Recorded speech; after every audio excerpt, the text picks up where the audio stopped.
Thank you for downloading this Council on Foreign Relations video.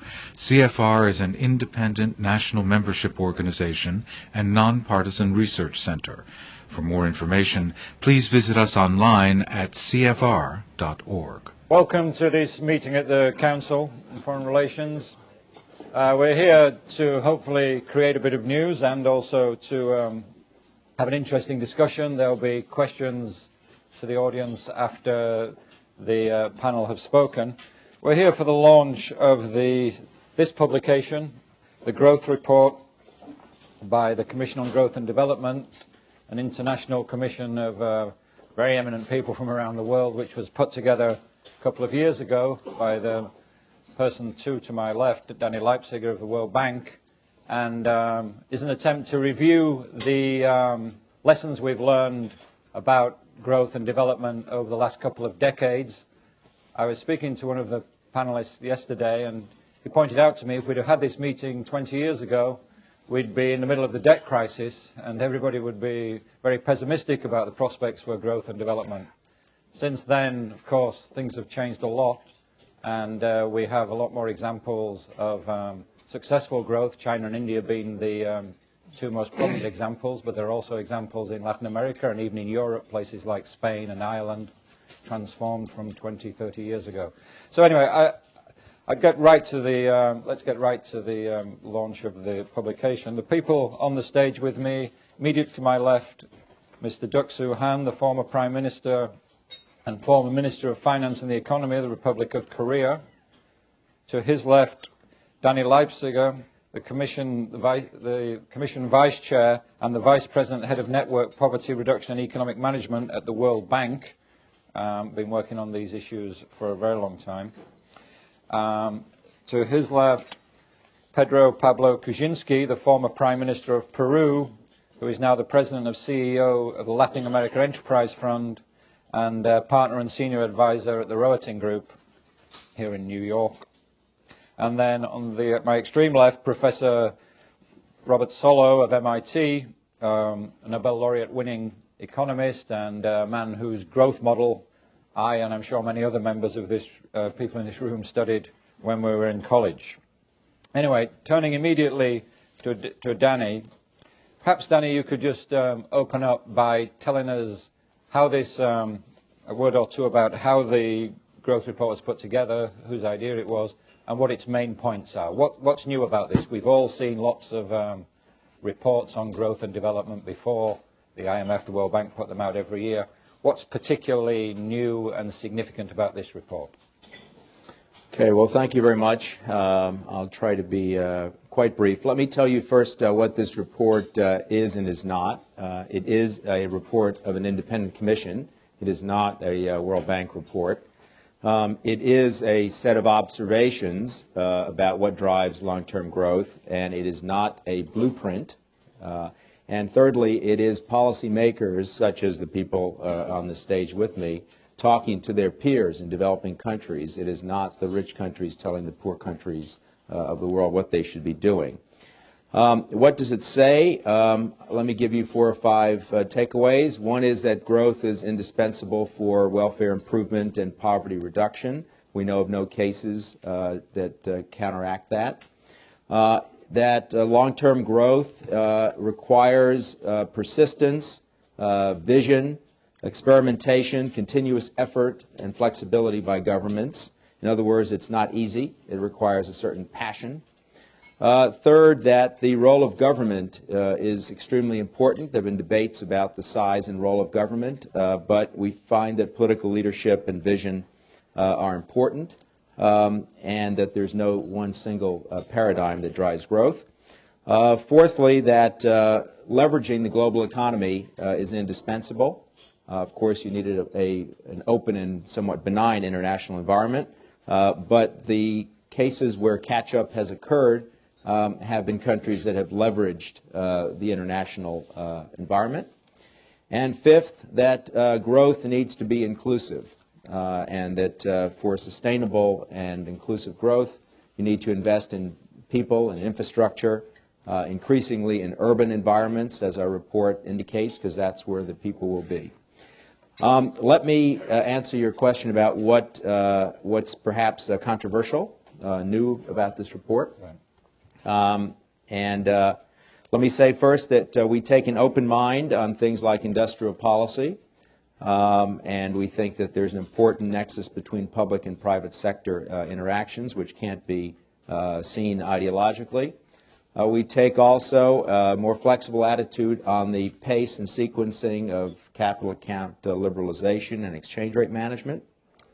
I think the report, and this is where it's clear that it's not a World Bank report, points out some of the flaws of the international coordination mechanism and points to the need for more voice in terms of global governance for developing countries. We also, and you can see this in areas in the report dealing with migration or climate change, current public goods kinds of issues.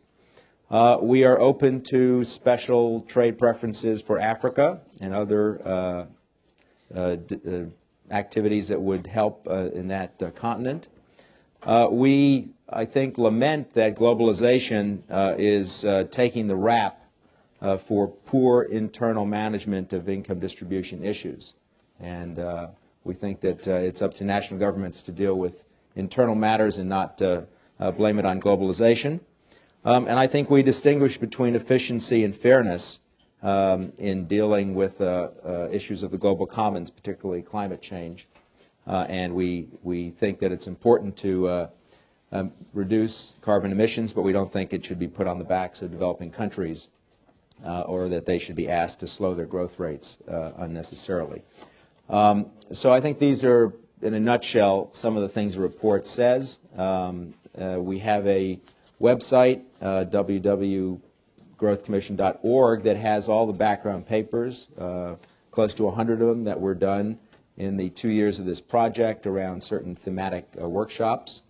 I just wanted to also mention that the report is being launched here and in London and in Cairo and in Cape Town this morning. And so you were in on the initial conversation about this report. And Danny, who's financed the report? You say it's not a World Bank report. Right. Well, we have a lot of support from the Hewlett Foundation, from certain bilateral aid agencies, such as DFID in the UK, and the Swedish Aid Agency, Australia, and Canada. Right. The World Bank has put staff into it, and so we've obviously supported it. But it's independent as a commission. So it's ultimately the review of its members, not the World Bank. Absolutely. Right. I had 1 vote out of 21. Okay, thank you. I should have said, ladies and gentlemen, this is an on-the-record briefing, so you should be aware of that when you're asking questions. Duck-soo, as Danny said, it seems that this report sort of is a move away from the old Washington consensus, but it does still stress the importance of integration into the world economy. What does that mean, and what lessons have we learned about that in the last few years? I would like to mention 2 things. One, the globalization and the integration of the successful economies with very long-term growth, long-term high sustainable growth. Was the efforts to integrate their economies with the global economy have been quite successful. And we find that that is the characteristics which is quite common for these successful economies. But there were a lot of discussions on how to make this integration successful. Everybody knows that this globalization and integration with the global economy will give us the technology required and also the quite elastic market, infinitely elastic market, where labor-intensive products can find a lot of big markets with a very good effects of economy of scale and so on. But what the commissioners worried about was whether this kind of experience can be repeated in the future for the countries who would like to develop.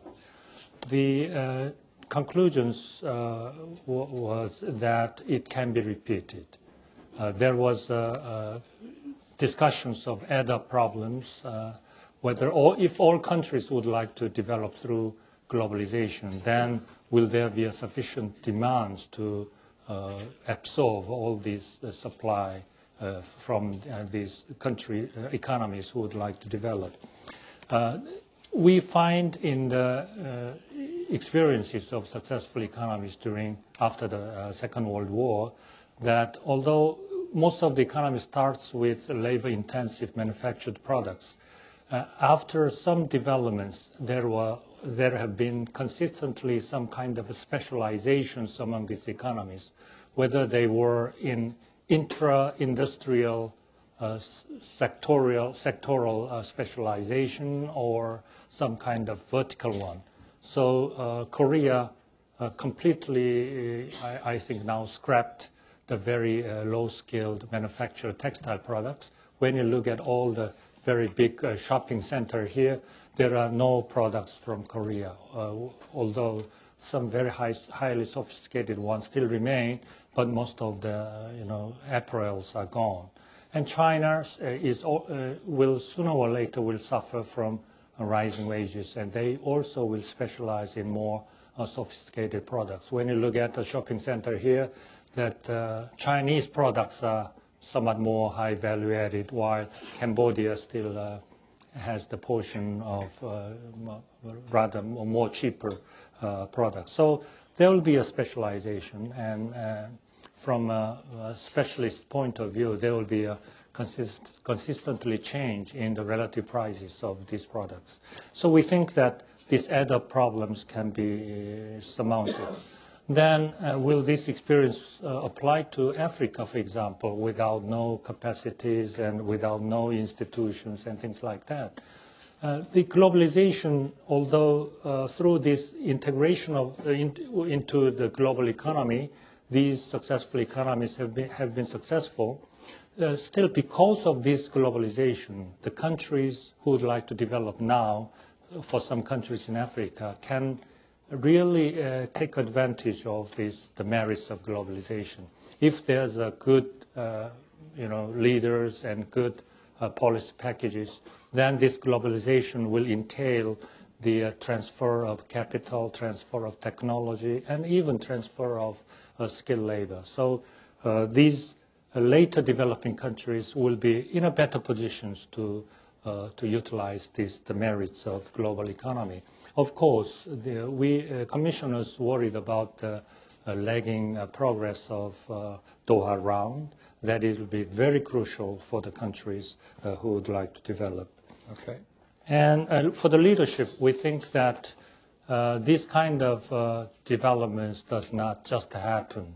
There will be very shrewd packages and commitments and pragmatisms of the leaders and the governments. So this does not mean that governments should be paralyzed, but we know that committed and effective and pragmatic governments and leaders are definitely crucial in our developments. We discussed about some kind of conflicts with the democracy because we find a lot of many cases of successful economies that there was some kind of long-term, sometimes authoritarian governments.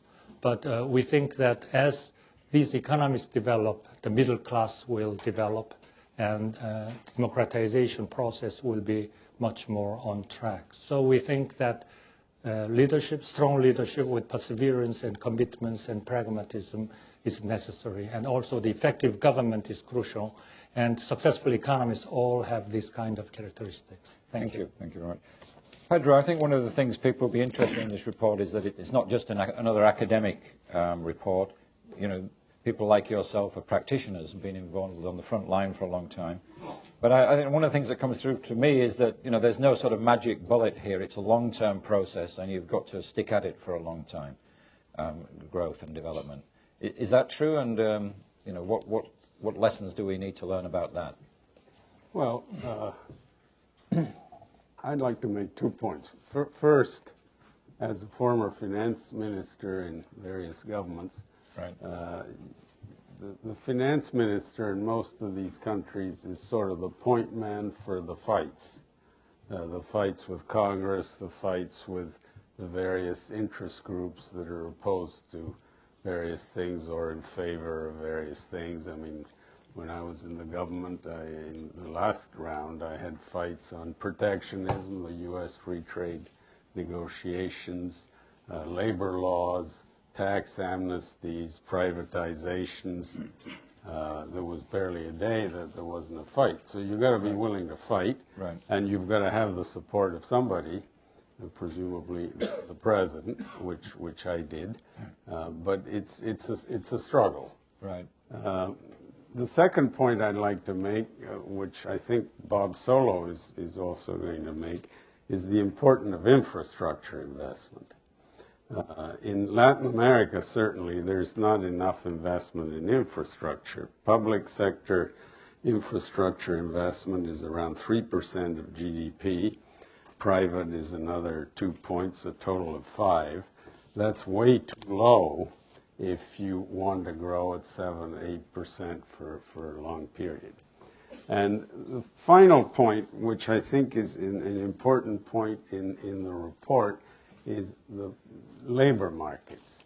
The report, takes an agnostic position on stuff like industrial policy, exchange rates, and so on.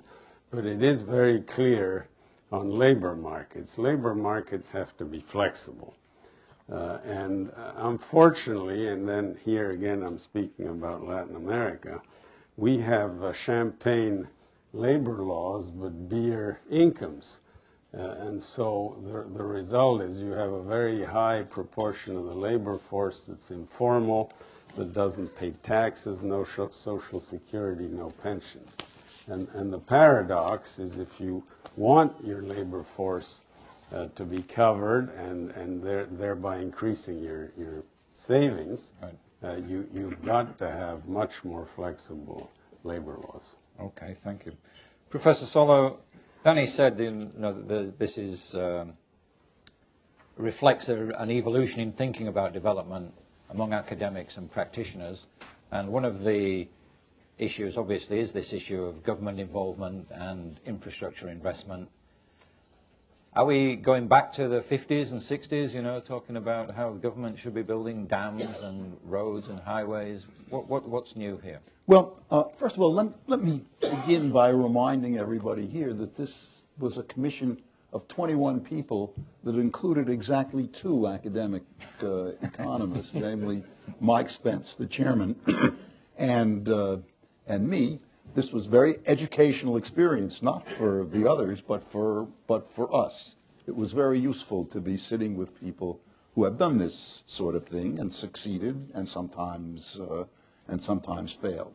But I think this point about infrastructural investment is very important, and some of it does go back to the 1950s, but I think we've learned a lot since then.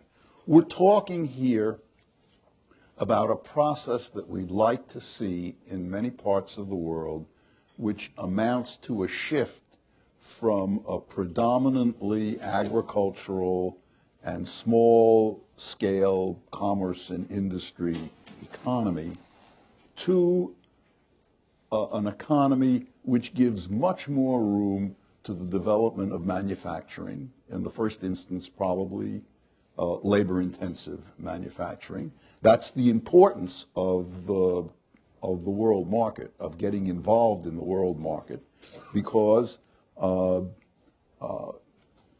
developing countries at the beginning have to specialize, have to learn to specialize, and they need a market in which their cost advantages can bring them increasing scale, the kind of scale and revenue that allows further development. Well, this kind of shift from predominantly agricultural to manufacturing industry necessarily involves another shift from rural to urban. Developing countries will, in the normal course of events, find it absolutely necessary to move people and move economic activity from a rural environment to an urban environment. And somehow they have to invest, this is the point that Pablo was making, they have to find the means to invest efficiently and in some kind of organized way in urban infrastructure and also in industrial infrastructure, in manufacturing sites, in internal transportation, in port facilities, in power and water generation. When academic growth theory talks about investment, the picture it normally has in mind is private investment, is investment directly in industrial capacity, but this underlying infrastructure is at least as important, and it involves a heavy involvement necessarily for standard textbook economic reasons, involves a deep involvement of the public sector in cooperation with private sector sources of investment. It means also that governments, even the governments of poor countries at an early stage of development, have to generate the revenue to finance the infrastructure investment, without which they can't make this shift to expansible manufacturing. We talk a little bit about foreign direct investment in the report. We talk a little less about aid, actually, than about private foreign investment. But we come to the conclusion that the healthiest kind of development along these lines involves the generation and use of domestic saving to finance at least a large part of the infrastructural investment that's absolutely necessary in order to get this process of transformation from rural agriculture and handicrafts to manufacturing. I think that Americans in particular, but it's not only Peru that underinvests in infrastructure, so does the United States. Argentina too. And I think one of the merits of this document is that it emphasizes that. Okay, thank you. I mean, Danny, you were saying, this reflects sort of evolution of ideas. What is left at this stage then of the old Washington consensus, privatization, liberalization, free trade? You talk about, you're more open-minded on industrial policy, capital account liberalization. Are those ideas history? I mean, are you saying that the World Bank and the IMF have been telling people the wrong thing to do for the last 25 years? No, I wouldn't say that, but obviously we've learned some things. The liberalize, privatize, stabilize kind of shibboleth, I think, is not overly useful. On the other hand, it doesn't mean that the alternative is a great idea either. So I think the question is, do you focus primarily on macro stability and efficiency arguments without worrying about either the long-term growth trajectory or issues of inclusiveness, equality, etc. Right. So I think it's really a question of balance. I think the advantage of the report coming when it does is that it puts growth front and center in the development dialogue at a time when there are a lot of other forces at work. Bob was referring to aid. A large chunk of the increases in foreign aid in the last 5 years have all been vertical funds for fighting a particular disease, right. Which I think is laudable and done for the right reasons. It does not, however, generate the kind of investment that my colleagues were talking about, or the long-term growth that's necessary right. to really make sustainable progress in infant mortality or education. So. I think the way to see the report is that it's an evolution of our thinking. I think the Washington Consensus was certainly overplayed, right. And there are aspects of it that are perfectly correct in terms of running manageable deficits and keeping inflation under control. That is not the same as maybe a necessary but not sufficient condition for generating the kinds of policies that will drive 7% growth for a decade, which is what you want in order to double your income. So I think we've evolved quite a bit beyond that, and I think the controversial areas I think should be looked at in country-specific contexts. Right. You know, there's certain combinations of policy packages that will work in one environment and will not work in another. So as I've told people, if you think that French longevity is good and that the French eat a lot of garlic and drink a lot of red wine, transplanting that to the U.S. and having a lot of garlic and red wine with your fast food is not going to increase U.S. longevity. So you have to really customize your policy packages. Right. I mean, another question I have is about governance. Obviously, it always comes up, and there's been a big row, obviously, the last few years at the World Bank about this. What views do you take on that whole debate about, you know, whether developing country governments are capable of doing the sort of things which you're saying they should in terms of infrastructure investment, industrial policy, etc.? Some people would say that in places like Africa, the governments are too corrupt and incompetent to do this. I'm referring to, you know, obviously the whole great Wolfowitz debate. Did you take a view on that? Well, do you want to ask my colleagues first? Yeah. You want to tackle this one? I don't think the central issue is corruption. I think that the bank went down the wrong road on that. The central issue is good government, and obviously fighting corruption is a part of that. But let me go back to another subject, which is the subject of infrastructure and the Washington Consensus. I don't think that we're saying the government should do infrastructure and build the dams. Right. I think what the government should do, though, is organize the setting for these things to be built. Now, in some cases, in China, the Three Gorges Dam is built by the government. Right. But in most other cases, what the government does is set the right regulatory setting, the right pricing setting, and so forth. Right. As far as the Washington Consensus is concerned, the worst thing about it is its name. It's not its content. You know, if it was called the Dublin Consensus or the New Delhi Consensus, there would be no problem. But there is absolutely no objection to saying you've got to more or less balance your budget, you've got to control inflation, you should privatize what needs to be privatized, you should emphasize education. Those are all motherhood and apple pie type of things. Right. I think what this report adds to that is the infrastructure point.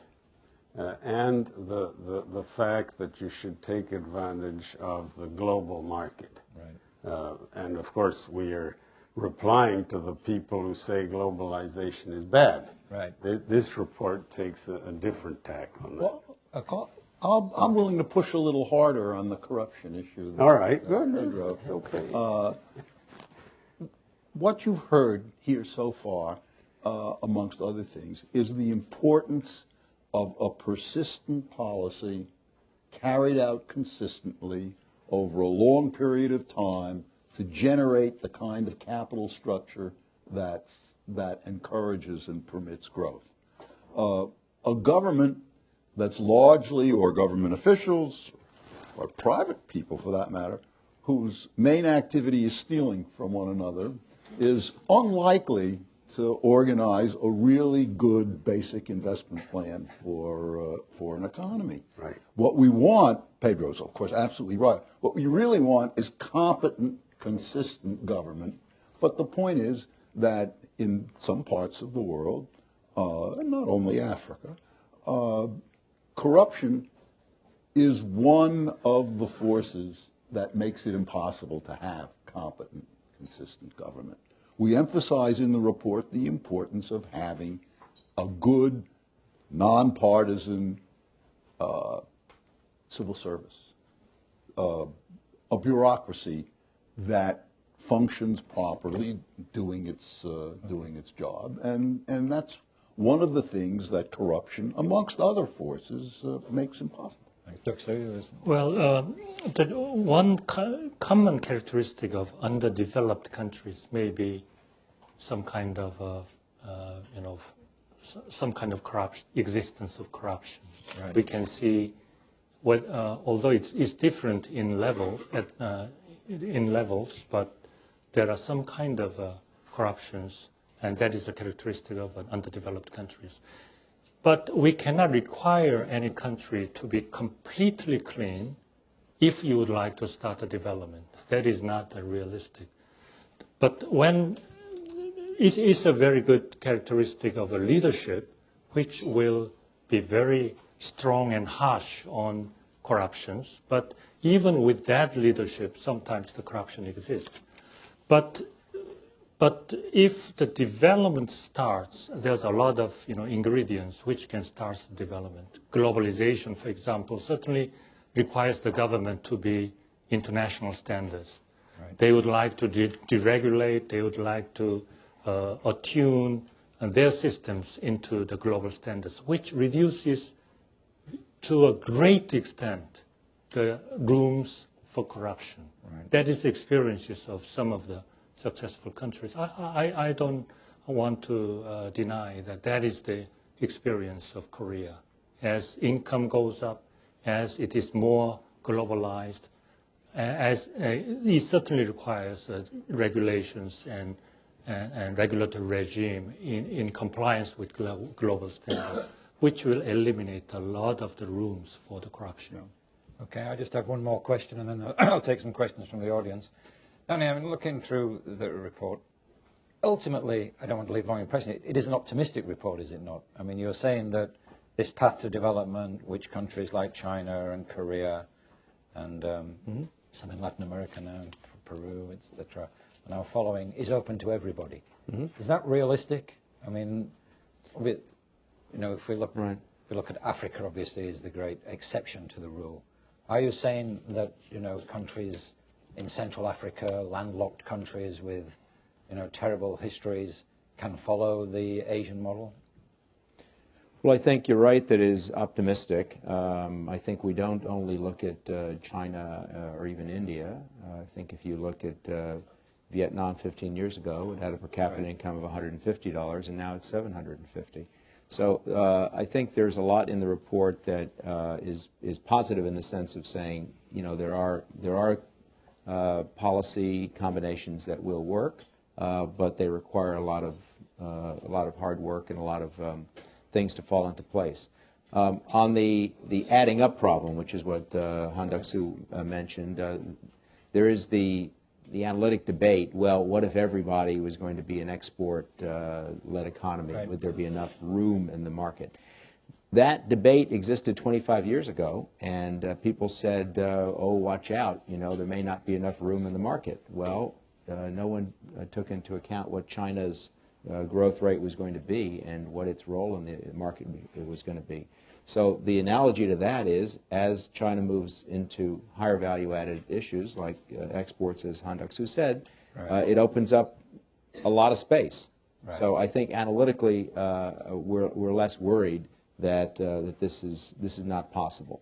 On the Africa side, obviously there are some impediments and initial conditions that are a lot worse right. than in other situations. This requires some special action. So I think we do talk about the trading regime. We talk about Doha. We talk about special preferences. We talk about over-investing in education and infrastructure, like my colleagues have said. So we don't take the view that this is hopeless. We do take the view that it requires a lot of things to go right, and right. we try to point out some of the elements without giving a one recipe for all. We try to lay out what the elements are for a successful growth strategy over 1 to 2 decades, and we think that the countries have the possibility of catching that train. Right. Anybody else want to add on that? Well, no. I think there are some successful countries in Africa too, Right. with a good leadership and their integration with the global economy. Can you give us some examples? Well, Botswana, Ghana, Uganda, things like Zambia, that. Cameroon. And all the investors are searching globally which is the best place to produce or to consume. So certainly Africa can be one candidate. Of course, there are lack of infrastructure, capacities, and things like that. But if there's a good leadership which are committed to growth, which will be definitely for any leaders who are elected or who came to manage the country's economy. Certainly, there is nobody in the world who don't want to do well. Right. So certainly there are rooms for them to push, and some kind of peer reviews and some kind of emulation efforts will certainly help. Okay. Thank you very much. Oh, John, I do want to add one thing which actually emerged in your question rather than any of the answers. One of the things the report does is talk about the kinds of countries that have particular circumstances, particular problems that are not shared amongst developing countries generally. One of them, for instance, is being landlocked, is having no port facilities of one's own, which makes the development of a thriving export of labor-intensive manufacturers, textiles or whatever it is, makes it very difficult. Another is our countries which are rich in natural resources and can indeed, that's an advantage, a source of export revenue that can be used for development purposes, but has dangers of its own that the phrase Dutch disease has been developed to describe. Another is very small countries. There are countries which are Malta is never going to be a diversified manufacturing country, and the report suggests makeshifts, suggests ways in which countries of the world with those particular problems can, by cooperating with one another, by cooperating with the international community, can arrange to do those things. I think it was a really good idea. I can say this because it wasn't mine. A really good idea to start this investigation by looking at the 13 or a dozen, however many, examples of recent episodes of sustained rapid growth, and then looking carefully at what they had in common and in what ways they were diverse. Okay. Thank you very much. So ladies and gentlemen, I'll take questions. Just ask you to stand up and identify yourself, and please wait for the microphone to you. Gentleman at the front here. Thank you very much for what I'm sure will be a very interesting report. My name is Arturo Porsekansky with American University. My question is, for many years, the signals coming out of the commodity markets were very clear. Get out of the land, go to the cities, find yourself a job in a factory, and go on from there. I was wondering if the now 6-7-year-old commodity price boom entered into your discussions and your recommendations. Well, Arturo is a former pupil of mine, even though I'm not an academic, but I did teach at the University of Pittsburgh. I think that obviously this growth episode that we're living through is promoted in a number of emerging markets because of the commodity boom. There's no doubt. And there's also no doubt that at some point the commodity boom has to slow down. By how much, we really didn't discuss in the commission. But I think some things have changed. I mean, there are now 1.3 billion Chinese. Their income is 3 times what it was 15 years ago. They eat a lot more, they consume a lot more, and the whole of surrounding Asia is similar, and this obviously has a fairly permanent effect on commodity markets, including the oil market. So that's something that we have to factor in when we look at the future. Yes, gentleman at the front. Joe Bartlett, Sun and Shine. Question whether, and I haven't read the report, of course, whether there's any emphasis on the ability of emerging markets to take advantage of innovation, technological. Do you deal with that issue in any way, shape, or form with recommendations, recognition, et cetera? Thank you. Well, we do say, the report, as I remember, does say, you haven't read the report. I have read about 18 different versions of the report, and it's hard to know what's in the 18th or important one. But we did discuss the issue that you mentioned, and we thought about, of course, the use of foreign direct investment as a way of importing technology and new ideas. We also, one of the reasons why we have something good to say about industrial policy, which was a no-no in the New Delhi consensus or whatever it was, is that one of the things that an industrial policy can do is provide resources both for the generation of local technology and for the adoption and adaptation of imported technology. So we do pay attention to that. There is not a hell of a lot known systematically about how to do this. And so there was not, there's no set of lessons that we could write down. But that we alert everyone to that is clear. Thanks. Anybody else? Lady at the right table here. Patricia Rosenfield, Carnegie Corporation. For those of us who were deeply involved in the Commission on Global Governance and the South Commission, we learned an important lesson, and that is in the lack of those recommendations to stick, and that is the importance of innovative institutional arrangements that take the recommendations of really significant and innovative commissions such as yours, and make them stick and help them to get distributed and disseminated globally and have the persistency we're talking about. So I'd like to hear a little bit more, not about the problems with the Doha round, but what are your recommendations for innovative institutional arrangements that will make this new focus on growth last? Danny, is anybody going to take any notice of this report? Well, we've gotten quite a few important moderators, such as you, to moderate these sessions, so we certainly hope so. Well, I think there are different ways to influence thinking.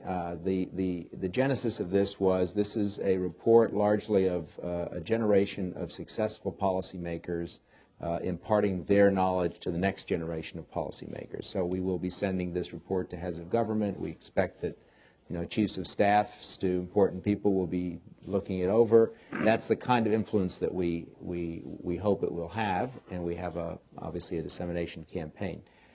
In terms of institutional structures, we don't go in that direction, but we do remark, and we're clear about it, that the current set of institutions that we have is not adequate to deal with some of the problems that we are dealing with. And so whether it's climate change, which is given a fair amount of discussion in the report, or whether it's the issues of migration, which are pretty predictable because demographics is one of those things that is very predictable, we feel that we don't see the international structures that would satisfactorily deal with those problems. Okay, so we are, if you want, ringing the alarm bell in that respect, but we are not coming forth with a particular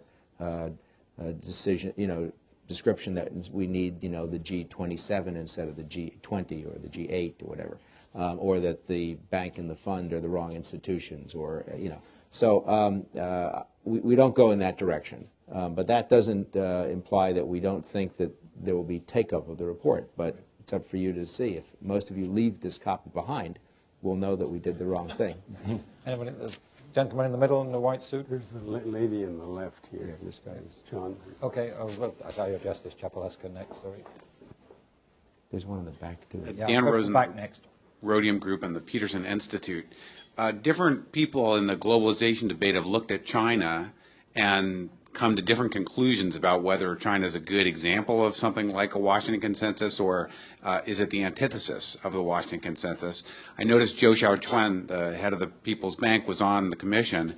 Can you describe to me a little bit what the Chinese contribution in terms of lessons learned and point of view about growth was? Thank you. Well, I think that the Chinese experience is certainly combines the arguments we have raised. But it's certain that from 1979, when the reform began in China, that was reforms toward the global economy. But at the same time, those orientation toward the global economy was not of the characteristic of the pure addiction to Washington Consensus. They have, in one way or another, some kind of industrial policy and some kind of exchange rate, whether we should say management, but some kind of exchange rate, helpful exchange rate managements for export was put in place. So it's clear that they made the turn toward the global economy, but at the same time, they did a lot of things which can make their export more competitive, which are not quite supported in the Washington Consensus. Thank you. Question Can I back, just anybody? add to that, John? I mean, absolutely. I mean, exports are viewed as the powerhouse that propels China. But the reality is 90% of the growth in China comes from the domestic economy and the transformations that Professor Solow was talking about, rural to industrial. The exports are really just the consequence of that. The domestic economy is the crux of the matter in China. Right. Okay. Thank you. Anybody at the back? The lady on the middle table. I wonder if you could talk about how you can incentivize more infrastructure being built.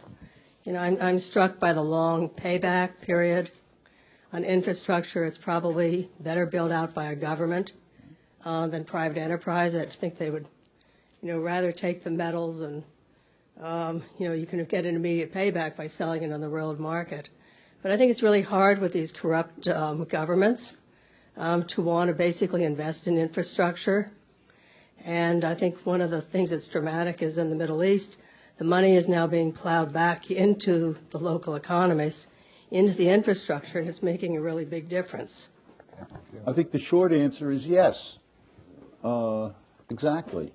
One of the reasons why the report emphasizes the importance of being able to generate a consistent policy, even across changes of government and all that, is precisely that the kind of long-term investment that's necessary to transform an economy is not something, A, it's not something that can be accomplished in a very short time, and B, just as you point out, there is a very long payback period, a good deal of uncertainty. It's not generally suited to private investment. That's exactly right. Any more questions? Lady on the left. Barbara Samuels, Samuels Associates and Vice Chair of the UN Business Steering Committee for Financing for Development. As a peer group, you could have a lot of impact and dissemination in Doha, where you'll have a lot of heads of state, finance ministers, and other government officials, along with the multilateral development banking community, and how to push on public-private sector effectiveness. We know we can't finance infrastructure just with official sector money. We've done a lot of work looking at specifically what are the political messages, what are the performance benchmarks, what are the risk mitigation we need to do to deal with Professor Solow, uncertainty, all this kind of things. Where can we use your report to really be more effective in Doha and get the immediate widespread impact we need so desperately? Thank you. Ready? Well, we at the bank we are trying to help set the agenda for this meeting, although it's obviously run by the UN in the first instance. I think bringing to light some, the more experience that we can put on the table about what works, I think the better. So combining your point with the previous one on public-private engagement in infrastructure, we know, for example, that in many areas of infrastructure, the public and the private sector's investments are complements, not substitutes.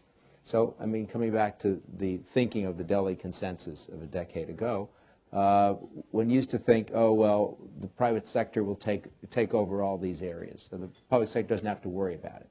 Well, that's true for cell phones, and it's true for ports, and it's true for a few toll roads. It's not true for rural roads, for water, for sanitation, and even for the roads that link the rural area to the port. So at the end of the day, as Pedro-Pablo says, investment in infrastructure in Latin America is way below what would be necessary to generate these kind of growth rates, precisely because the public sector is not doing its part. Ergo, the private sector doesn't see the returns.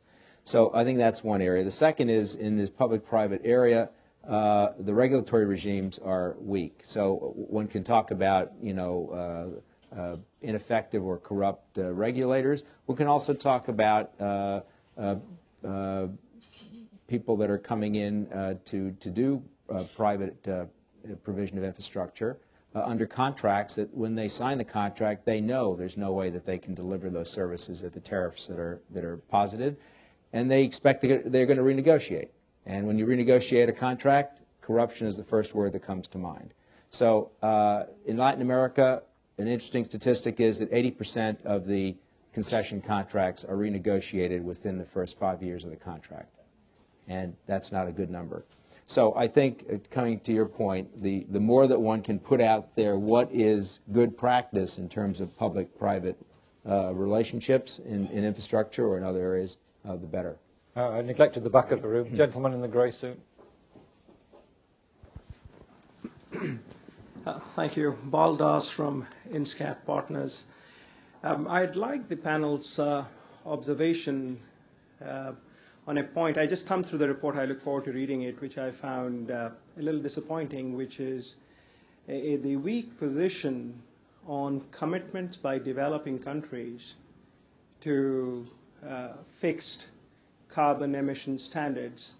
I just leafed through it. It seems to me that if you're talking about India, China, Indonesia, and you're talking about growth-driven carbon emission standard and just equating it to where the advanced countries, in particular the United States, is somewhat of a weak argument. I mean, I would like to look more at the efficiency standards of Japan.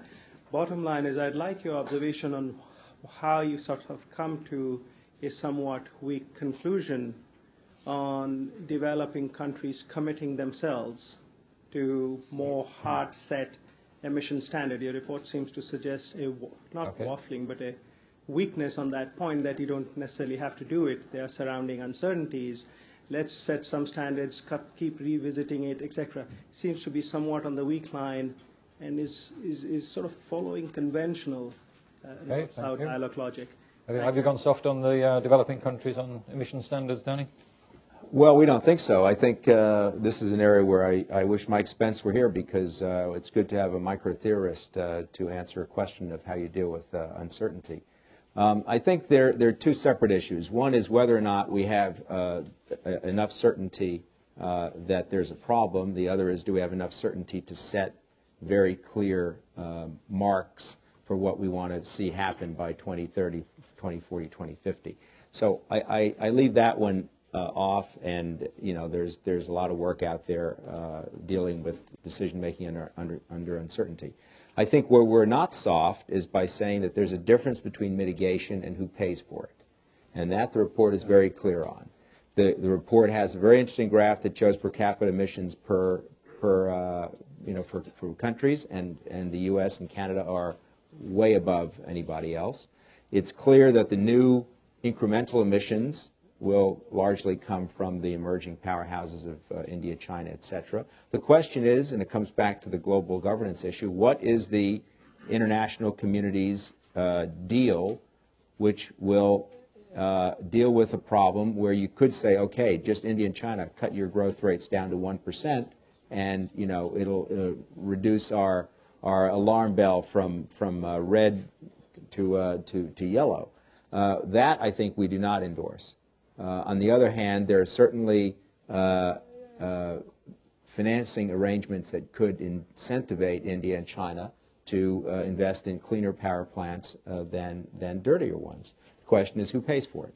And it's the report's view. I don't think I'm mischaracterizing it. That it would be unrealistic as well as unfair to ask India and China to bear the entire burden of mitigation going forward. So I don't think it's soft in the sense that you described, but you'll have to read it more thoroughly. One more question. Let us know. Gentleman here. Amar Bide, Columbia University. There is, in fact, a New Delhi consensus on the subject of taxes and infrastructure, and it sensibly recognizes that India needs a lot more infrastructure. It also recognizes that it does not have the tax machinery necessary to mobilize the revenues required to invest in this infrastructure. People from both parties have agreed what needs to be done. There have been reports. Can we have a question, please? The question is, since this is well recognized, does your report actually contain best practice from countries that must have faced this or may have faced this problem before and solved this problem before, about how to actually establish the systems to mobilize the resources to pay for the infrastructure? I think we recognize the importance of tax mobilization. So I think you look at two countries that look quite similar, and one's got 50% of GDP in tax take, and the other has 10. And you say, well, with 10, you're not going to be able to finance the social expenditures, infrastructure, et cetera. So there's no doubt that benchmarking yourself on the tax side is important. The other side, of course, is expenditure. So I don't want to debate India, but one would have to look very closely at the composition of expenditure. And there's a big deficit in India, and a lot of it goes to things that are probably less productive in terms of long-term growth than you would like. So this is not a focus of the report, but we do have background papers on a lot of aspects of revenue and tax and expenditure management, which you can refer to. Okay. Excuse me. One of the points that the report does come down fairly solidly on is very closely related to this. Countries with good endowments of natural resources and that can build export revenues on mineral deposits or something of the sort, we suggest ought to appropriate a substantial fraction of the pure rents from those resources and invest them domestically. So that's a part of tax revenue, but it's not the standard income tax or sales tax or whatever revenue. But to the extent that a country does have control over its own natural resource endowment, the pure rents on those resources are a very important source of revenue that ought to be reinvested domestically. Okay, thank you. Well, we could talk for a long time about this, but unfortunately I'm afraid we've come to the end of our time. So I'd like to thank the panel for a fascinating discussion, for all the work they did on the report. I urge you to take the report with you. There are copies around, I think, and obviously check out the website for more details. And thanks very much for coming. Now we got to get a book. Thank you. Here, Fraser, this one for you. Oh, thanks. Thank you for watching this Council on Foreign Relations video. For additional audio, video, and transcripts of CFR meetings, as well as expert analysis of international news, please visit us online at cfr.org.